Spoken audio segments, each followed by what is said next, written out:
Welcome to the Buddhist Boot Camp podcast. Our intention is to awaken, enlighten, enrich, and inspire a simple and uncomplicated life. Discover the benefits of mindful living with your host, Timber Hawkeye.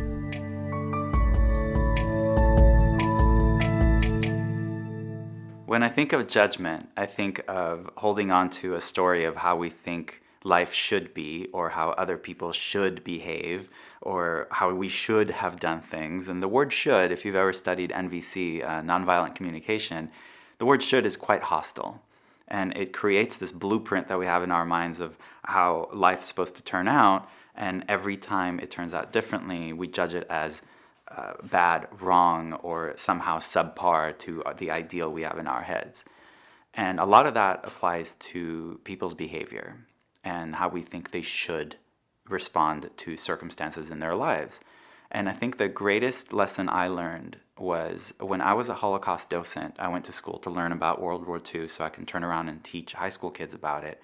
But I think more importantly than meeting with survivors, or perhaps equally as important, was to sit down with what are now members of the KKK and understand what got them to where they are. Not for the sake of condemning them or telling them that they're wrong or proving them wrong, but to just understand, how did you end up where you are?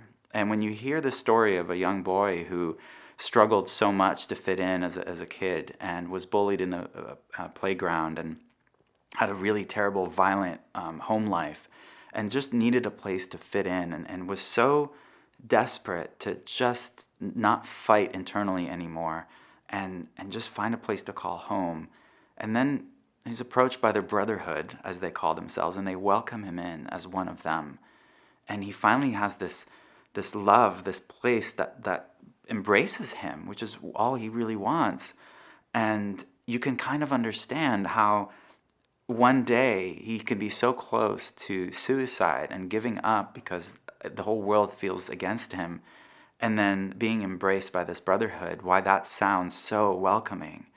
And it's interesting for these groups to almost always need to have an enemy figure because it creates cohesion within the group. It gives everybody in the group something to be against.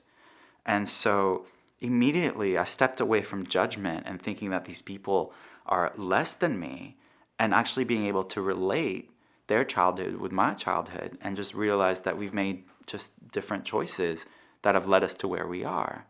And so letting go of judgment is this beautiful heart-opening exercise that I've had to deal with in my own life. When I was in high school, it was my last year of high school, I found out that my girlfriend was pregnant. And it wasn't because we were being careless. She was epileptic, and the pills she was taking for epilepsy were Tegretol, which canceled out the birth control pills. And the doctors didn't know it at the time. And condoms don't always work. And we learned the very important lesson, albeit too late, that if you're not ready to do the deed, if you're not ready for the consequences, you're not ready to do the deed. So she was in this really interesting situation because she was very pro-life up to that moment.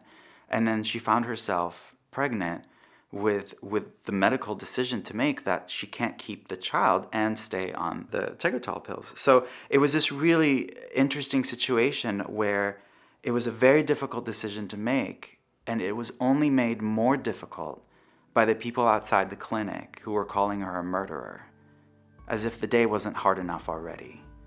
And so I think it's important for us to not make any judgments about a situation we haven't even been in ourselves yet, and definitely not make any judgments about somebody else's situation, because everyone is battling their own demons that we know absolutely nothing about. Timber Hawkeye is the best-selling author of Faithfully Religionless and Buddhist Boot Camp. For additional information, please visit BuddhistBootCamp.com, where you can order autographed books to support the Prison Library Project, watch Timber's inspiring TED Talk, and join our monthly mailing list. We hope you have enjoyed this episode and invite you to subscribe for more thought-provoking discussions. Thank you for being a soldier of peace in the army of love.